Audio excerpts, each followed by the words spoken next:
Welcome to another edition of MSPI's weekly webinars. We have Marc Menzies today, who I will get to. We'll talk about him and his mustache and his beautiful hair in a few minutes. But first, we got to do a little housekeeping. And yes, once again, I am not George Bardisi, nor do I try to play him on TV, but he will be here. He's running a little bit late. But let's start with a little housekeeping, talk about some very cool things that MSPI is doing.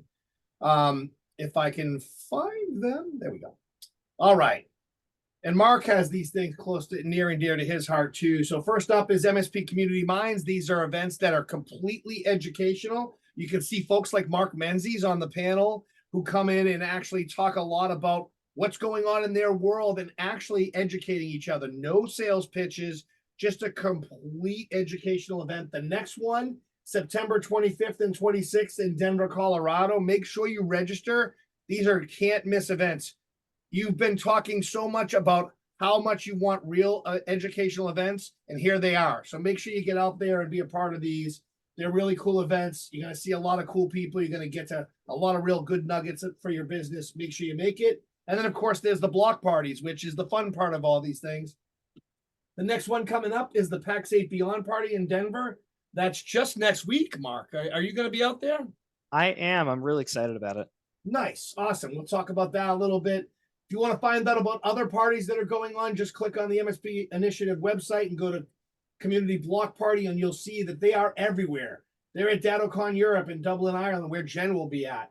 ConnectWise IT Nation Australia, Kaseya DattoCon in Miami, Florida, and so on and so forth. All these great parties, closing out with ConnectWise IT Nation, which is always the biggest party of the year. You want to make sure you make these parties if you can.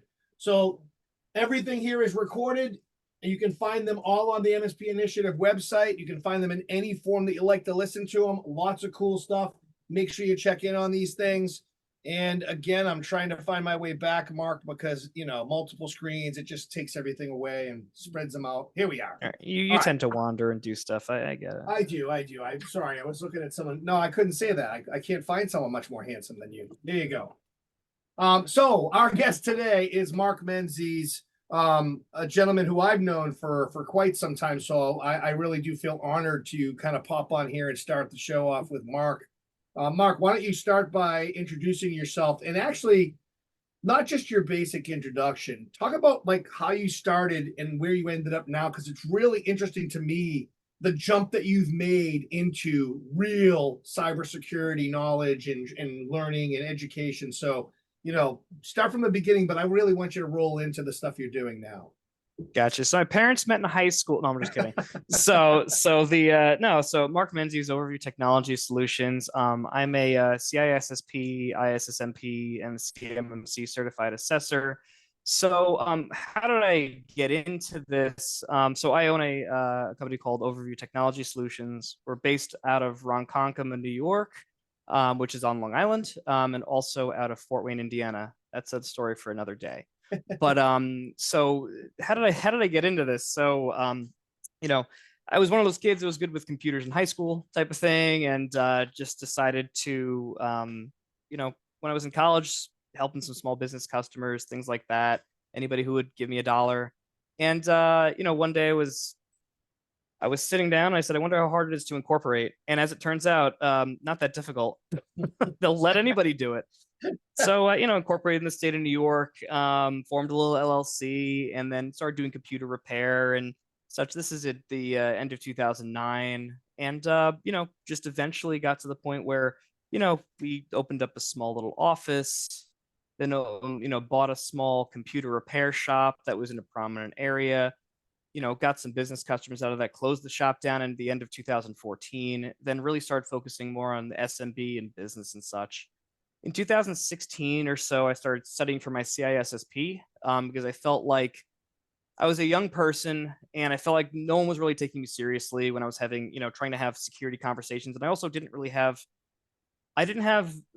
back then I thought I didn't have credentials to back up my knowledge, but as it turns out, I didn't have knowledge to back up the credentials I thought I deserved. So while going through the CISSP, learning challenge, I learned a lot, helped to fine tune where, I was moving the business. And 2017, got my CISSP, got my HCISPP in 2018. And at this point, had rebranded the company to Overview Technology Solutions. It was originally Overview Computer Services. So we moved from computer service to technology solutions. Anyway, so over time, we started to try to, people use the word MSP a lot and they talk about their journey into becoming an MSP. We never really went through that, whether it was when we did it, what our business plan was. We always considered ourselves something different. And I think a lot of MSPs aren't MSPs. I'm not sure. But we consider ourselves more of a hybrid solutions provider. We do a lot of professional services. We do manage services. But the MSP model isn't the only one that we follow. We do co-manage. We do consulting for security frameworks, et cetera, et cetera. So I was kind of looking for like in the late, 2010s or whatever you want to call them. I was trying to look for something that would be a differentiator for us, right? Like, we did a lot with, dentistry, medical. It just wasn't enough of a differentiator. We weren't consistent with it. Our ideal client profile hadn't been established yet. That's only within the last couple of years. Then a good friend of mine, JP Kesey, he's always at the forefront of stuff. He came up to me and one day at an event, he was like, "Hey, have you heard of the CMMC thing? This is in like maybe March of 2020, right before that COVID thing started."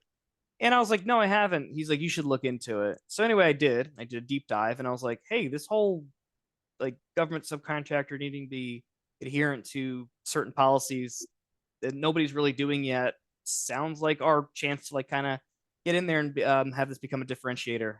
So 4 years later, myself and one of my staff members are CMMC certified assessors.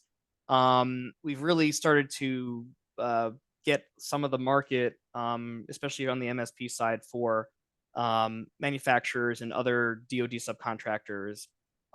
When I'd like to think that we've become a little bit of a thought leader or at least an evangelist for MSPs interacting with the defense industrial base, how that looks, and how that should be handled, and who you should be taking direction from, what strategies you should be using, and such, etc. So that's kind of how we got ended up here. It's just I wouldn't consider myself or a success story, but it's what's that saying where like this is the result of a 15-year overnight success story or something like that. It's I didn't wake up like this. It took a little while to get here. So and we are far from the end of our journey. Right. Well, first of all, the fact that you recognize that separates you, right? That's important to recognize where you are, right, and what you're doing. And yeah, overnight success. Listen, I think it's overrated. Because I don't think that you get where you're at and have the experiences that you've had that are stuck in your, that are in your psyche when you're dealing with things on a daily basis. If you were an overnight success, you couldn't have all those experiences that have happened to you over the past that, by the way, make you unique and also help you deal with, the crap that we deal with on a daily basis. Me, speaking purely from the heart, and not trying to be condescending, but I feel like a proud papa because like I know when you were back and you were saying no one was taking you seriously, right? And I saw the progression and I watched it. And by the way, when you talk about hard work, like you put the work in to get to this point, so much so that like, people like, "Hey, where's Marc Menzies?" Right? Because before it was, "Hey, I'm going to be at every event because I'm cool and I'm hanging out." But and we learned a lot together, but not as much as the time that you need to take to do those pieces of the puzzle. And I think, giving you credit, you took that time, did it, and worked your butt off to get to where you're at now. And you also know that it's not over. There's a whole bunch of work to be done moving forward. So I love this. I do love all of this and where you're going with this. And it does make me proud knowing that, we have a group of friends that kind of have flourished and grown into and created other groups and grown things, and it's all blown up. So for me, that's really cool. From a standpoint of MSPs that might watch this, down the line, what would your advice be to them other than do it, get started? What would your advice be to those that are needing to better understand the CMMC piece and what it takes to get there? Yeah, so the grass is always greener. Like you're gonna, people are only gonna talk about their successes. Right. They're only gonna talk about the good things. They're not gonna talk about the struggle. They're not gonna talk about all the bad stuff. I mean, I am a success, and I and everybody that I know that's in a similar position to me or past me or whatever you want to consider this in the journey. They're a success of their failures. If they did everything right the first time, the moment they were faced with a challenge, they would just collapse. They wouldn't know how to handle things. They wouldn't know how to navigate things. And I'm far from perfect in terms of, handling situations like that, but I'd like to think that I've gotten better at it over time. And it doesn't just kind of happen, alone, even if you do fail, a million Right. times. It's, we all stand on the shoulders of giants before us, whether it was, a mentor that you had, even, people who, had to do with the advent of modern cybersecurity, or even of, modern computing itself type of thing. Like we're all, we were all successors to someone who came before us in some way, shape, or form. So, I know I owe a lot of credit to a lot of the friends I've made along the way, yourself included, that have helped to enable me, encourage me, and I try my best to pay that forward to other people too, as well. So, being in the middle of that, having mentors and mentees is really interesting for me because I didn't used to have the mentees thing and people asking questions and things like that, and sometimes I'm like, I don't know the answer to that, I'm going to go ask the person that I ask questions to. But Yeah. yeah. And it makes sense, right? And so, and by the way, I know some of those hard times that you had to get through, right? It's so funny that you bring it up, and we always say to people, hey, we should talk about those moments. We should be bringing that up because everybody should know it's not that easy to do this, and we all go through struggles. And man, you've had some big ones. I mean, I remember sometimes where you were like, dude, I don't know, man, this is nuts, right? And we all have that, and it's how you deal with them that separates you from the pack. Yeah, absolutely. And it's you'll have a lot of people come up to you sometimes if I'm talking to like the MSP owners out here. You'll have a lot of people come up to you and they make it seem super simple sometimes, like, oh, why don't you just do this? Why don't you do that? And then you start to question yourself a little bit, like, why didn't I just do that? And then, especially people who were purportedly business owners themselves. And then you kind of like, if you peel back those layers a little bit, you start to find that they're, sometimes projecting or hiding things. Again, going back to that grass is always greener type of thing. You don't know Right. something about somebody else's situation. So if you're getting Mhm. discouraged by somebody, just remove that person from your life. Right. Honestly, that's what Yeah. I've learned. Just like, oh, please don't rain on my parade. You're done. I'm done with you. I just, there's a lot of that has needed to happen over the past few years. If you're not a champion of me, then that's fine. If you have some, you know, feedback to give, some way to help me grow, I want to talk to those people that don't like me more than those that do. But if I'm going to constantly get discouragement without solution oriented conversation, then I'm just not going to have a conversation because it's not helpful. Right. And it's true. There's Oh there's yeah. there is plenty of help out there. There's a lot of good people out there that are willing to help, yourself included, myself, George. That's the funny part. That's the part about it that cracks me up is unfortunately there's a lot of, I don't know, bad people out there, I guess.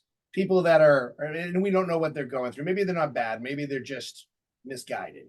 And we see Misunderstood, that right? Yeah, misguided. we see it, right? We see where these people are either telling you, hey, if you don't do it this way, it's wrong. If you're doing it wrong and you're a mess and you're never going to be right. And we all know, at least from our group of people, there's 1,000 different ways to do this MSP thing. And I hate that term MSP. I've always have because it doesn't describe anything. It could be anything from a large gamut of things until we know what our operational maturity level is at, and then separate it, right? Figure out Yes. where you're at. You said it so eloquently at the beginning about the different pieces that you're doing and how you're doing it.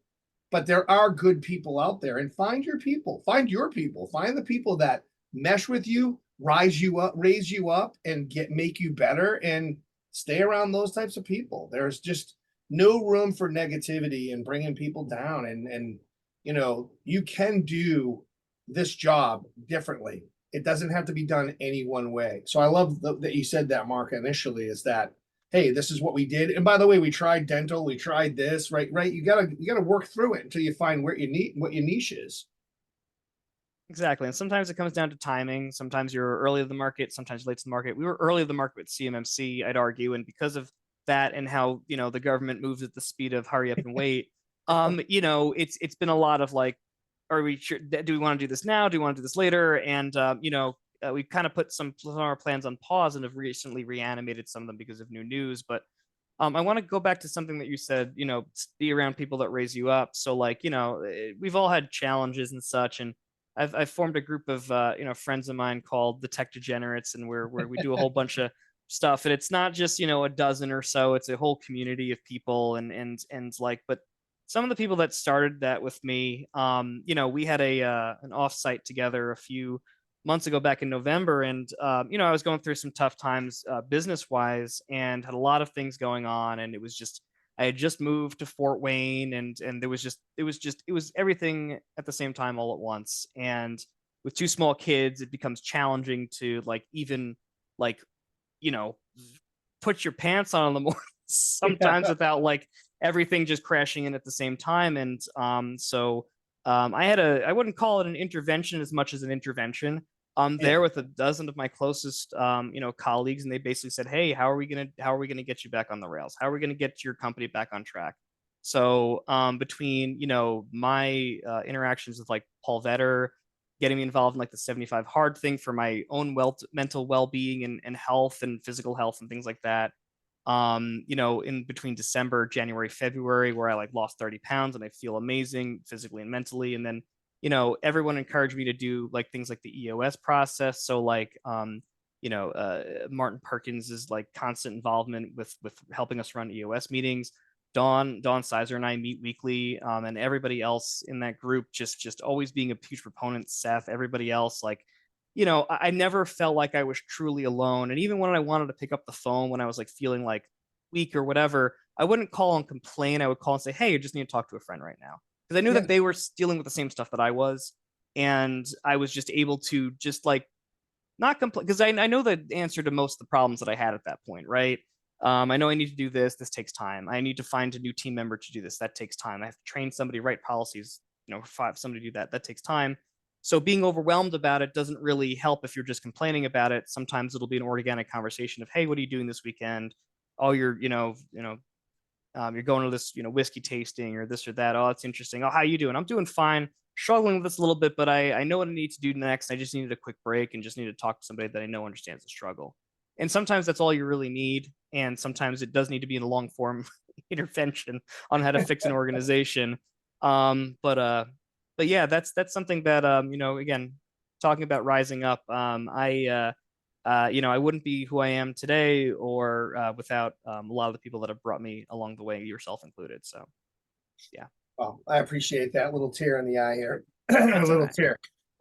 Yeah, no, I mean, look, and we've been talking a lot about it. I mean, I know we were just we're ending mental awareness, or we just ended mental awareness month, right? But it should be mental awareness year. Like we should be talking about it a lot more and bringing it up a lot more. And we're trying to do that. We brought it up at Community Minds, and the hardest part is that the most of the guys, unfortunately, are like, I don't need that. That's not tough.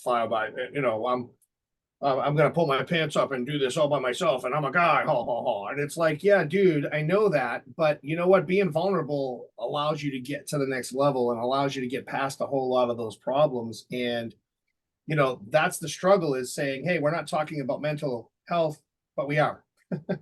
We're So, trying to guise it a little. I find that very interesting that you're mentioning that, and the whether you're male or female or what have Right, you, exactly. it's like a lot of the same thing is that you don't want to show weakness to others, and a lot of times those people are your family members and spouses and things like that, because you need to sometimes be that person of integrity, that Right. person that always knows the answers and stuff like that, especially when you have kids. um I'd say to put that mindset aside, however you want to handle your personal life, your business life should be completely different. You need to be vulnerable around the people that could actually, like, help you from a business perspective. Now, I'm not saying you shouldn't be vulnerable around your friends and family, but like your the people that you do business with, are the people that are in the same business with you. They'll understand your challenges on a completely different Right. level, and you gain nothing by not sharing and being vulnerable with each other. You literally gain nothing.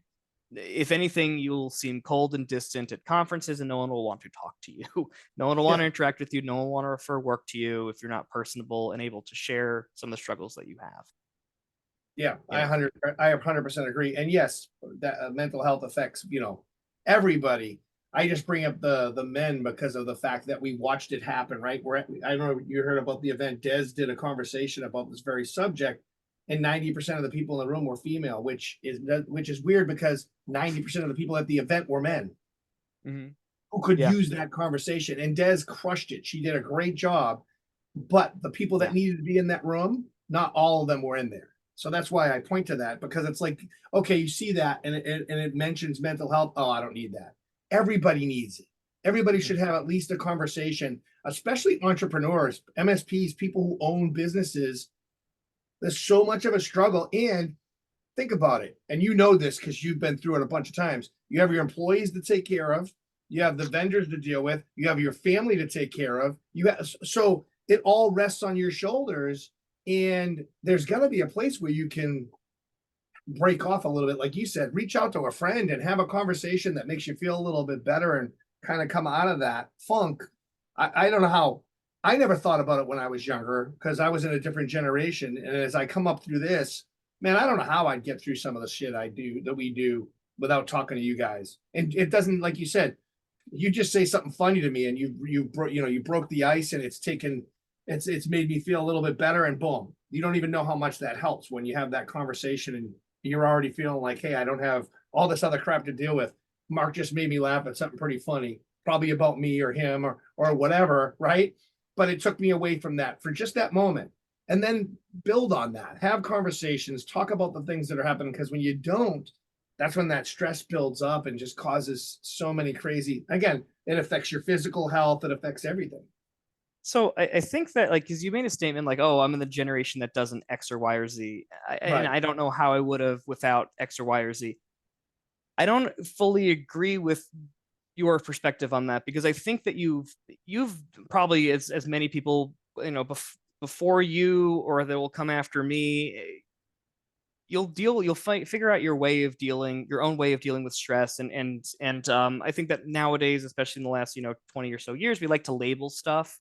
So maybe the label of mental health awareness isn't something that attracts the demographic that it's actually intended for, in many cases. But at the end of the day, like, you always in your life probably had a way of dealing with stress. I think it's making that journey of just moving in that spectrum towards a more um moving in that spectrum towards, like, maybe more self-awareness and understanding and self-peace, Right. and things like that is really where we need to go, whether we're labeling it as mental health, whether we're labeling it as de-stressing or this or that. It all kind of forms under the same umbrella of things that people have been doing for hundreds of thousands of years. So I don't want to get old Joe Oh, I Rogan on get us, but that. Yeah, yeah. I was talking more about the sharing and being more agreed. vulnerable. Yes.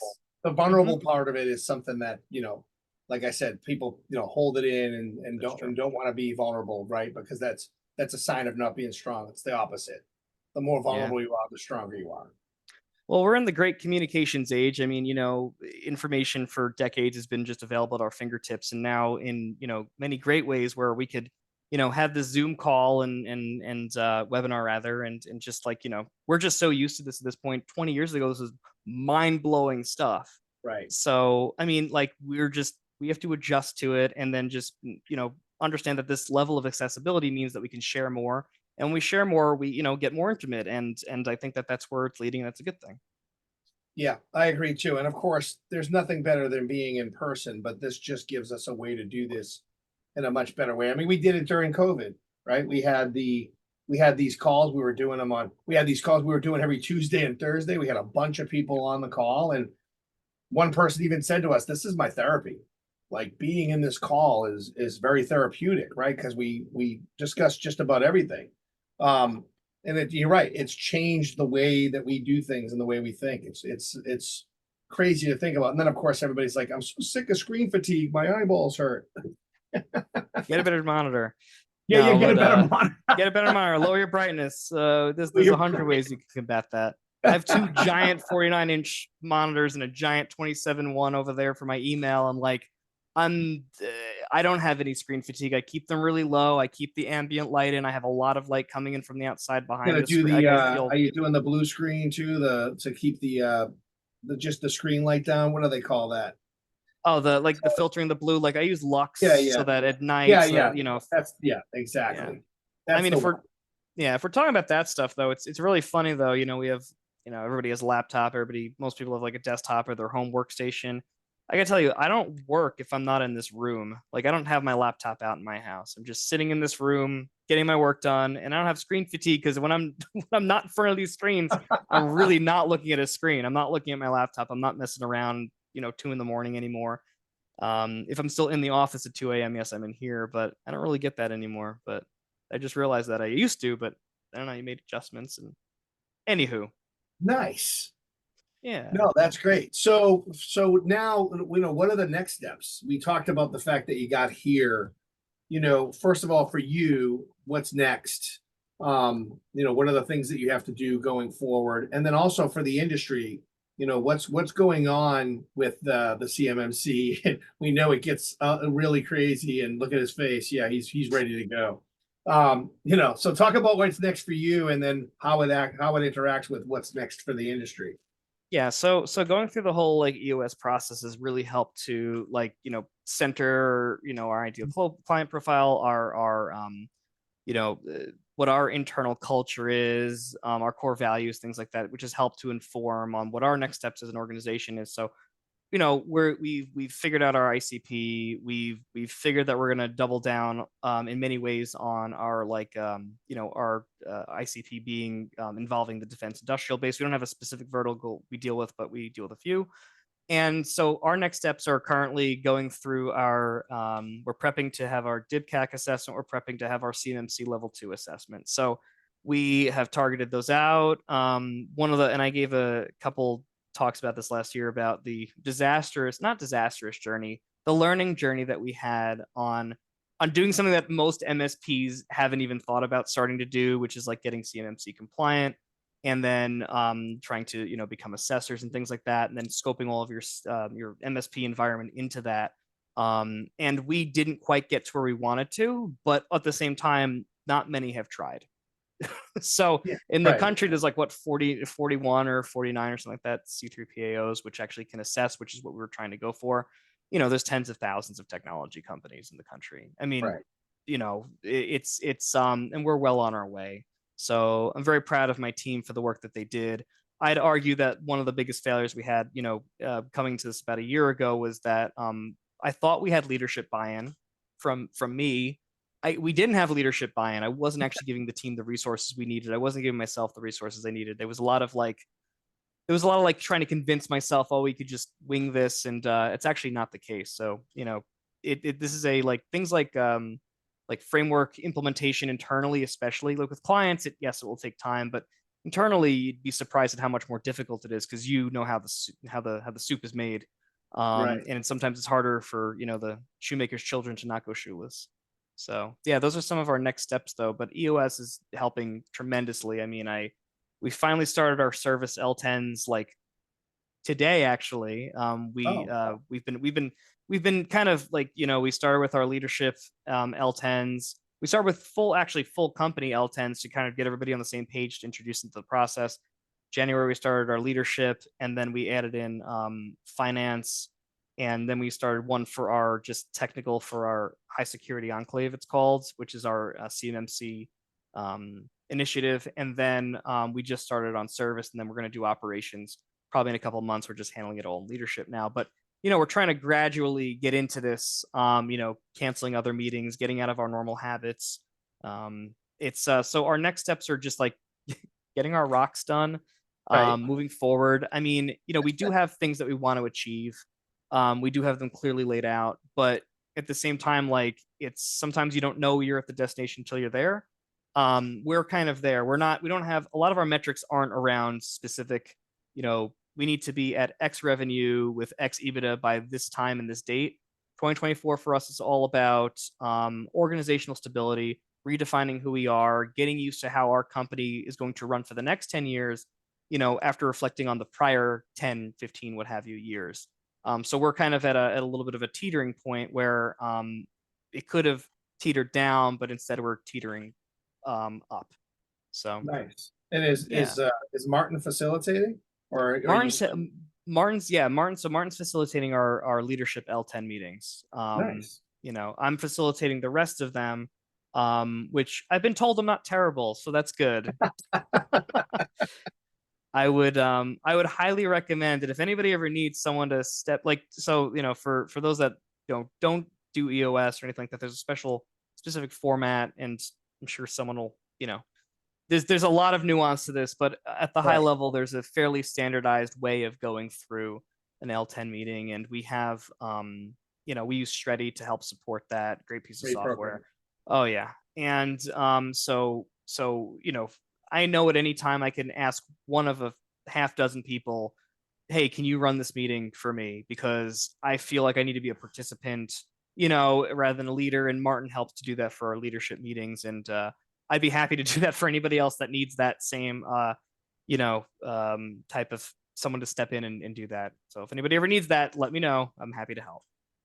Yeah, I love that. I really do believe that, some kind of, EOS is important. I just, it gets everybody rowing in the same direction, and just, yeah. And we just started using Stretty, I don't know, a couple months ago, and that's been a big change within the L10 meetings, and it's been a lot better at organization and those types of things. And so for you, when you started to decide, okay, we're going with EOS, and for those of you who don't know, EOS is a entrepreneurial operating system. There's Traction, there's Patterson, no relation, and there's Definitely no relation. definitely no relation, but brain power or money, got neither. So so and you should definitely look into it. It takes your business and puts it in just the right direction. Now, what the question I was just going to ask Mark, and what I'm saying is, it's not easy, and it's painful sometimes at the beginning of it if you're not already moving in a certain direction. For me, Mark, my facilitator literally said to me, "You're going to lose some people during this process." And I did. They were not in the right seats. I wasn't doing things that I thought I would. I thought I was a great boss until we ran into EOS, and I realized, oh man, I got some things I wasn't paying attention to. So it is painful for you. Oh yeah. What was the most painful part of getting started with jumping into EOS? So after I left my intervention kind of thing, I felt very like motivated. There was crying. There was a whole, and it was a lot. So I wrote a very long form email to my entire staff, all of which were completely like, "What the hell are you doing?" The level of organizational whiplash that I must have put on everybody, because I got calls, I got this, I got that, and I was like, well, I'm just saying that we're going to start doing, and it's sort of trying to ease people into it. Is if I were to do that over, I would have eased people more into it rather than being like, hey, this is what we're doing now, because that's something that they were not informed about. I'd say, hey, maybe read some of these books before Yes. introducing anything. Then again, at the end of the day, you kind of sometimes have to make a large grandiose gesture to let people know that you're being serious about something, which is kind of what I had to also ultimately do. Aside from that, buy-in was a little bit tough at the beginning. If you're trying to claw yourself out of a place where people aren't thinking that you're going to be following through with what you're going to be doing, and if you've tried stuff like this before, you're starting from this like a negative space. You have to then get Yeah. back to neutral and then get to positive. It's really hard to claw yourself out of there sometimes, and that the only thing that takes is time. You have to time, dedication, and consistent performance are how you earn people's trust back. And it takes a long time. It does. It does. And yeah, I had seen a couple of over the past couple of months talking to people who are using EOS now, since it's been a long time since I did it for my own MSP, and now I'm doing it in our business. But one of the couple of things I heard, Get a Grip and What the Heck is EOS, are like books that you can hand out and get people at least started, so they're understanding what it is, what's it all about before you dive in, like you said. We have a distributed workforce. So, like I said, we have two headquarters, and we also have people like in Cali and Right. like Tennessee and all across the Eastern Seaboard. Maryland, I forgot the name of that state for a second, Jersey. So, we ordered a bunch of books to the office in New York, and then we just kind of anybody that wanted it, an ebook, we expense it, or I don't remember how they did it. Or we sent them the book or this or that. But What the Heck is EOS is the one that we chose for that sort of like, read this and then the other things will make more sense. Rocket Fuel is one of my favorites because it kind of got me to that point of like, okay, well, it helped to fizzle out a lot of my internal stress, because I had a lot of internal stress about why can't I do all the things? Why am I not good at doing these repetitive tasks that don't require creativity? Why am I all over the place? Why am I scrolling all the time? And it's sort of like, well, no, I'm the visionary, and I don't have an integrator that is involved in my business right now that is doing the integrator job fully and wholly. So that is why I'm feeling that lack of dichotomy. I do not have a partner, so I don't have anybody to bounce that off of. So, it helped me to understand myself better. And even though it didn't fix anything per se, it helped me to understand things better. And when you understand things better, you're able to compensate better. And even though I don't think that things are operating the way that they should in terms of like my long-term plans for how I'm operating within my own organization, it at least lets me know I'm doing this task that I'm doing right now because this task should be done by somebody else who is a person who hopefully I will find one day, but I do not have right now. Until then, I am that person. And then one day I'm looking forward to not having to do this. It helps put these binders on things where I don't have to feel like I'm lost. At least, like I said, putting a label on things sometimes is actually a good thing. So it allowed me to do that. Nice. Yeah. Like I said, Yeah. it changed my business completely. It just completely flipped my business upside down. The two people that were the water cooler problems and were in the wrong seats, and those people were gone, and we started to get direction. I started to learn a little bit more about myself. Like you said, you just assume that you're doing things right. You think everybody's happy, and then you start to drive forward and you're like, oh, okay. And I wanted to be better, right? It wasn't that I wanted to be the clueless owner who didn't know what everybody was doing or what I was even doing to the business. And I started to learn so much rolling through that process and getting a better understanding. And of course, falling back on my peers, the people that I knew in the industry that I could reach out to, and not being as competitive, right? We talk about competition, and I think it was Bob Coppage that coined the phrase, it's not competition, it's co-opetition now, right? We work together. Yeah. And that's, Oh, not yeah. having that castle mentality anymore and blowing that out of the water and saying, hey, I need to talk to my peers. I need to see what they're all doing and learn and understand that we need each other. Oh yeah, absolutely. So I want to talk about the co-opetition, but I want to just touch one last thing on the EOS. So my team has been not surprisingly supportive, but they've been extremely. I was told in quite a few different ways that your biggest issue is going to get buy-in to this. Yep. Once they got the taste of, oh, he's serious about this, and oh, this is actually working, like within, like, I had extreme buy-in. Martin was talking to me a few weeks ago. He's like, I've just never seen a team like just kind of like go, like, my team is amazing, and there's nobody that we lost that we didn't want to lose in this process. So, and I'm really proud of them, and if they're watching this, I love you guys. But you guys are doing a great job, and I very much appreciate everything, and it's helping us to all get where we all want to be, both as a group and individually. But co-opetition wise, so I think I alluded to that I had moved to Fort Wayne recently, and it's different from New York a little bit, and a little bit that much. So one of the interesting things, what I try to, I think I've drank I don't want to say drank the punch, because that's not a great turn of phrase to use anymore, but um I think I've gotten so used to the co-opetition being so prevalent in a lot of the communities I surround myself with that I kind of forget that there are still some out there that have not been properly evangelized to the benefits of working together. So Right. one of the first things I did when we moved here, I was like, oh, well, I need to, like, my desktop's performance is crap. So, let me go to the local PC repair shop. They have one that's been here for like 107 years. And let me get a new M2 SSD. Let me see if they have them, or at least strike up a conversation or whatever. I go in, and like they're very cold and very this, and I'm just like, oh, I try to introduce myself. Hey, I'm not the competition. I'm gonna definitely need some support out here. If I get a client out here, I'm definitely gonna need equipment, and I don't really have an office established out here yet. And like I'd love to make referrals too, because I'm trying to go for a really specific type of client out here. And, the mom and pop isn't really what I want to do. And it seems like that's what you want from our conversations. And I try to get like lunch with them and blah, blah, blah, blah.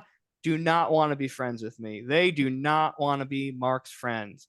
And, it's just very jarring because back, especially when I was, earlier in my career, I would love for people, not even in my career, just in now, even when Right. someone comes up to me and they're like, they don't have an ulterior motive. Like, I don't have an ulterior motive. Like, my ulterior motive is, making friends with people who are in similar situations. And if sometimes they need to borrow a cup of sugar or I do, at least I have support here. Just Right. didn't seem like a priority. It just was such a foreign concept to me. So I don't know. It doesn't make sense. No, But you're 100% accurate. They get standoffish because they're worried, and it's like, but we just talk. They're not listening. They're not listening to that part of the conversation. It's all about, whoa, this guy's going to come in. He's starting to, his New York boy, city slickers coming in here. they're And talking all fast. I don't know what's going on. I'm just kidding. yeah, right. But it's interesting to see that there's still businesses doing that castle mentality. And some of the best relationships I ever grew were with the folks that I knew. I didn't want to do that. I didn't want to do break fix at the time. I didn't want to crawl under desks. I made friends with all those people and referred a ton of business to them. And also, Exactly. when the ones that realized they couldn't take everything and they didn't want to take the bigger ones, they would come back to me and say, hey, I got this big one. I really don't know what to do with it, and send that work over. And it's such an easy thing to do. Yeah. The inability to like at least like try to like, even if your guys are in the all of us got into this business for different reasons, but one thing that I found amongst most professionals like us that came into this are we got into this because we're nerds, and at some point in some way, shape, or form, and we really enjoy what we do. Right. And we've kind of like we're not doing what we used to do, most of us, but like at the end of the day, like we've grown a bit and we want to share that growth with others, and we want to experience it with other people, we're social creatures. And I think that there's those that aren't doing that, I think are just they're trying to, I don't know. I still haven't figured it out. I don't It know. is hard. It's hard to It's a conundrum. put a finger on it and actually, just determine what it is they are thinking. But it's sometimes hard to, I mean, I guess it's almost like in MSP world, as an MSP, we've been burned so many times by, stuff that happens in the vendor space that some MSPs just don't want to talk anymore about it, right? They just, nope, there's nothing left out there for me. I'm going to just stick with my little stack and I'm done. So we can kind of relate. And these guys and girls have been burned so many times by maybe someone coming in and saying, hey, we're your friend. And then they steal something from them or they do something like that. And so I guess there's that, like we always talk about putting ourselves in someone else's shoes and understand what they're going through. That's the only way I can think about it, because I'm like you, I'm confused. Why wouldn't you want this to work? There's so many ways that this is productive for both of us. I think that's interesting. You kind of really made me think now, because not everybody comes into these things with best intentions, and Right. smart business owners and people actually do put up their defenses before they see that things are proved to them otherwise. And it's interesting. That's I haven't thought of that perspective yet. So I will re-examine that with a different perspective now. I will think more along. I don't know how to. I'll send them a pizza. That's what I'll do. I'll open up the friendship floodgates Drop a there. referral on them that you know what I mean. You're right. Yeah. The thing that and also you have to get a good feel for if they're really going to take care of a referral that you drop on them. But That's what I was saying. I don't want to give yeah, a referral until I got to know the people. right. That's my thing. I didn't want to do that. That's the other side of it. It's like, you just don't know. And sometimes just asking the question, Marc, being upfront,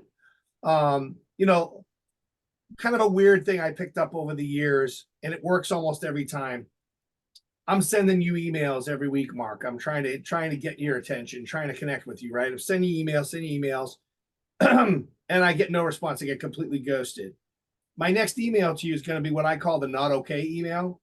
Hey, Marc, I'm not sure if I did something wrong, but I'd like to know either way. If you're just busy, sure, that's fine. But sometimes people don't want to say the wrong thing or say something negative to the person, so they just don't get back to them at all. And if that's the case, I'd rather you just tell me what's wrong. And usually what happens is that changes the mindset and you reach out and say, Ken, no, there's nothing wrong, because you feel bad that you made me feel a certain kind of way, right? And so I've done, that's something I've done over the years to get people to at least come back and tell me to jump off a bridge, right? I'd rather have, and the way I would say that if we weren't live. But if for me, Yes. but for me, I would rather have someone come back to me and tell me to beat it than not respond at all. And so sometimes there is something that's causing that isn't just they're ghosting you, they're going through something or they're dealing with something, and so they don't prioritize that stuff. So sometimes if you take it from a different direction with these folks, maybe you just go in and say, hey, I don't know if I did something to offend you guys or if you think that I'm here for a different reason, but I'd love to find out more about you because I do have business that I could pass to you. And I'd love for you guys to send bigger stuff or stuff that doesn't fit in. Sometimes when people say bigger and smaller, they get a little offended, right? Yeah. If there's stuff that you don't do that you'd like to pass to me, that's fine. But the only way we can do that is if we have this conversation. So, I mean, for me, it's like trying to reverse it, put myself in their shoes. And I'm like you, I get confused by it because, we don't think that way. We're like, wait, why? Why wouldn't you take a chance? Why wouldn't you, have an open mind to getting more business, right? And because we all know that struggle is real, right? How do we get more business? What's the best way to do it? You do make a good point because we just don't know the history, you don't know their trauma, and that just for people that in general is that they're not in the same mindset as you necessarily, and you have to kind of meet them there. I think that I've again gotten really used to the communities we surround ourselves with Right. because everybody's there for the same reason, and then like it just makes it so easy, and then we're faced with a challenge now and I'm just like, oh, it must be everybody else. And in case it might not be, so maybe I just need to kind of just bring myself back down and just say, look, like I get it, if you guys are, whenever you guys are ready, I just don't want to offend anybody, and I'm gonna still, if I need a favor, I'm gonna ask for one or something like that. I just I and it's maybe more descriptive in that way. So yeah, cool. Yeah, I've those are learned so just, much today, Ken. oh, stop it. It's just an interesting, it's all interesting. It's an interesting time that we're in. And look, we still have people in our communities that we need to straighten out, right? Like we say, there's people out there, oh, if you don't do this and you don't charge this much, you're useless. And that's hard for people breaking into our space because they go to an event, their first event, and the first thing they see is some guy on stage going, you do this, You're you do that. wrong. If you're not doing this, and then the first thing they think is, oh my God, I don't belong here. I'm doing this wrong, right? And we have to try to stop those people that are talking at the community and not to the community from doing that. And B, we need to make those new people that come into our communities feel welcome and let them know this isn't how it's done. We don't feel that way. There's 1,000 ways to do this. There's no silver bullet. If there was, we'd all be on an island right now, right? That's true. Yeah, we'd all yeah, we would, or in the middle of the forest or something. Yeah, Right, something, right? I have my fantasy about that, but it's interesting. I used to kind of feel that way, and I've kind of like gotten more of a balance over time where I walk into those and I kind of have like a like in my head I have this like a disclaimer, like this is this person's opinion. Like there is a person, there are people in that audience that will speak directly to. Sometimes if you've been in the industry for such a long time, you do need to hear somebody like, well, wake up, now's your time to Oh do this yeah. thing.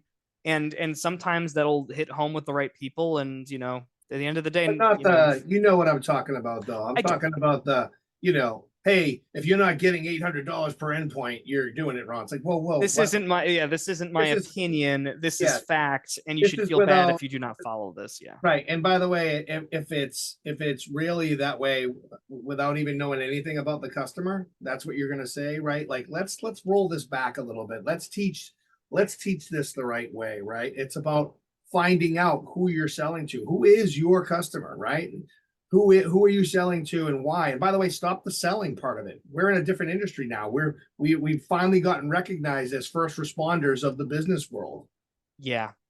That's actually a really good inflection point here. So like, you know, one of the things that I try to tell my coworkers in my company, and also some clients depending on who they are, without having to actually say this, is, we've kind of gotten to the point where, like, you have your, business owners or such, or organizations have their of counsel, they have their, in-house, out-house, and their attorneys. I'm sorry, those counsel is attorneys, accounting firms, or something like that. Those are the trusted advisors.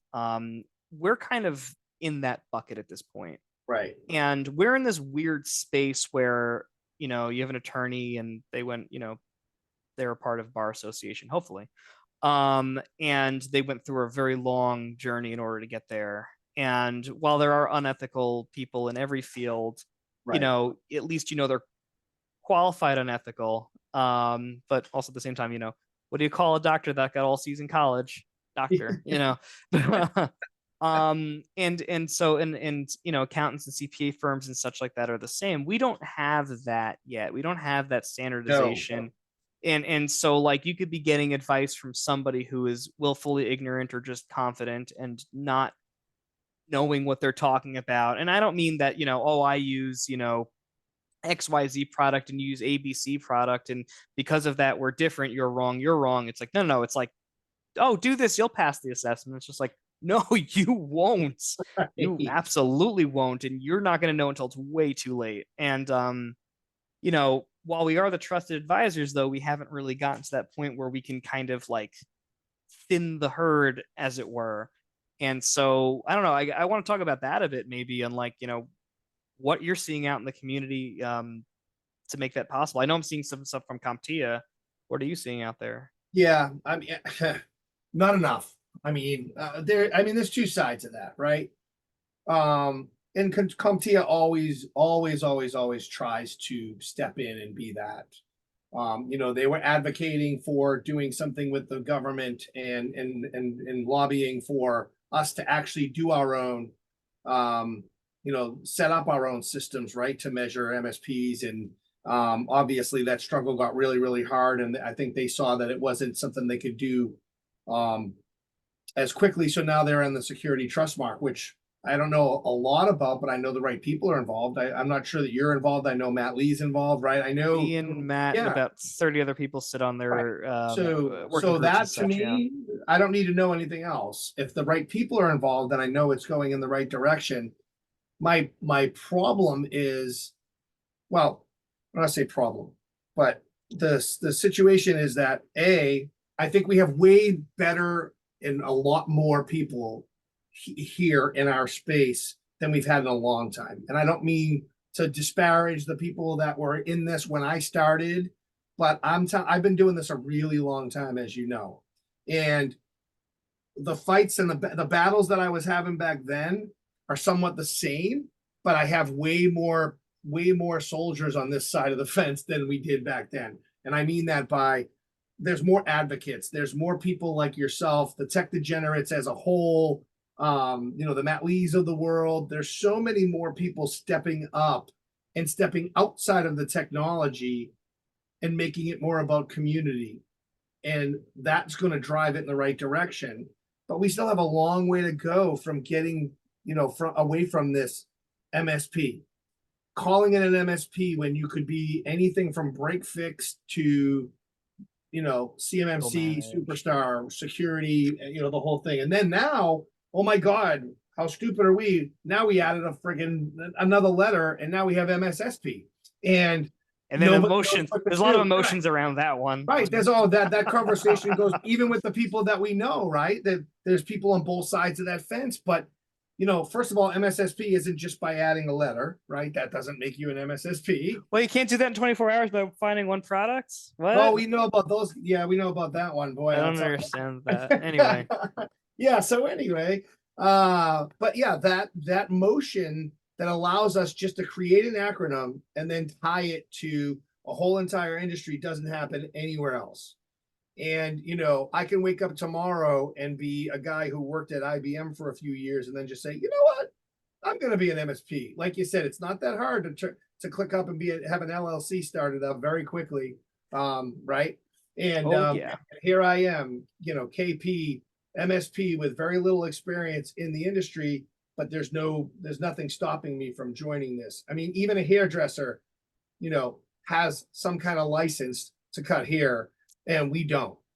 Well, that's actually the exact analogy that I give all the time is that, like, I go to my barber and they have a little license on the wall, regardless of the state, basically. And, the state runs all that. And then you have like the bar association, you have AICPA and everything like that for like, those other communities. And what I'm trying to do is foster, us creating this rather than the government mandating it. Because you look at it, the I can't remember the executive order number or whatever, but a lot of recent, statements by, President Biden, by the Department of Defense, by other legislation coming through, mostly around CMMC and in support of, initiatives around control and classified information. You start seeing definitions around, CSP has been around for a little bit in the government space. I think in the last year, I think that Biden mentioned MSP or managed service provider, something like that. The blanket term that's being used is ESP, external service provider. That's a big one right now. And I wouldn't call myself an external service provider for branding purposes, because yes, Right. anything I'm not doing for myself is technically external. So yeah, of course I'm an external service provider. So is a plumber technically, but Right. that's not doing anything in their own house. But ultimately some of these definitions are starting to come down the pipeline and will have and do have real legal ramifications. So there's going to be more power around that language. So I think that the alphabet soup of MSP, MSSP, this, that, and the other thing, whatever, I think that will over time start to really diminish and start to be more aligned with actual responsibilities that are either driven by the community or driven by the government, that are fairly strict and unchanging. So, Yeah, we have a little bit of a concern if the government's doing, because they have no clue. So the government doing it, I mean, I get it. I guess having something is better than having nothing, but then you have something that the people driving it have no clue about the industry and how to do it, right? So oh that's yeah, where things get a little ugly.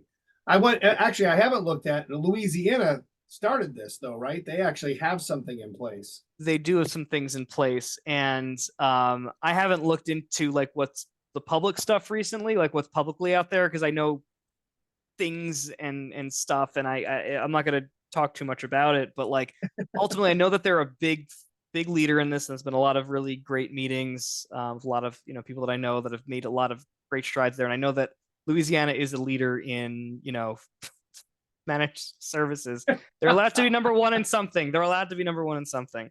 But I'm just kidding. But I what I also don't want to see is that every state does something different, Yes. because it's going to get very confusing. Well, and Um, how do you do that when most MSPs handle, you do too, across multiple states? exactly. So, it's like and you look at like the legal industry with this right now, and it's very hard to overlay what we do over what they do. The numbers don't jive very well. The level of effort doesn't jive very well, because the law changes, but not at the rapid pace as what we do changes. So Right. like there's it'll become increasingly difficult, I think, to deal with states based, I don't know. I'm I hoping that agree. if there is something, it becomes more of a federally recognized thing, or at least some sort of framework is stitched together where you have sort of like a here's what everybody's doing, and then depending on the state, here are sort of more of like the state defined parameters, Right. rather than like completely different frameworks everywhere. Almost, You can do that with yeah, crosswalking and you such. almost That's what spreadsheets hope are that for. there is a you almost hope that there is a company, a business out there that's in our field that has the money to get something started that would help pull together some kind of group, well, much like the bar, right? That was done by the lawyers. That wasn't done by the government initially. Some way for us to pull together and create, even if it was at its most basic level. Here you are, MSP level one. Here you are, MSP level two, right? The 101, the 201, the 301, like everything else we talk about. So that's basically what CompTIA is doing right now. Like Yeah. as being part of the Trustmark working group, that's literally what they're trying to do. And we have meetings very often. A lot of great people are involved there, and MJ and Wayne and Chris Johnson are doing a great job with what they're doing. And it's I think that that's going to be the thing that they would want to shift this to be more community led, in my Nice. opinion. So I think that that's where as of this point, that's where the money that's the horse my money's on. So. Right. Well, that's good. So for everybody that knows, make sure you go out and check out CompTIA, go to their events, check out folks like Marc Menzies, the people that he mentioned, Wayne, CJ. There's some great people over at CompTIA doing some really cool things, and it's all for the community. So make sure you check that out. Also, make sure you connect with Marc Menzies. If you don't know him, find him on LinkedIn. You should definitely connect with him. He's going to be at Beyond. If you're at Beyond, find him, ask some questions. He's, like he said, he loves to be a mentor and he loves to help. That's what we do. I love here. to learn too. I love to learn too. I want to be told. Yeah, he'll learn something too. That's true. When we talk, we always learn something from each other, which is the beauty of this whole community. So again, we're up at the end of the show here. Mark, I could talk to you for a whole other hour since I don't see you anymore. Hopefully I'll see you at Beyond. We're still working on that, but I'll end the show off with, thanks everybody. Hope you guys should check this out. Again, this is recorded, so you'll be able to play it back and pause it and check out Mark's mustache on pause. But there you go. Look at that thing. And his hair. It's very high. Yes. And again, everything that MSP Initiative does, the show, the parties, the events. Again, make sure you come out and check out MSP Community Minds. I believe we have Marc Menzies again on a panel out there. So make sure you check that out. And again, George should be back on Thursday for another episode of the show. And thanks very much, Mark. Appreciate your time. I know you're doing a lot, so to take an hour out to do this is much appreciated. Happy to do it. And when you see him, thank George for having me, and thank you for dealing with me for an hour, Ken. Anytime. We've had many hours together, my friend. Oh yeah, some of them sober. Anyway, see you later, guys. Some of them. Bye, everybody. Thank you. Bye.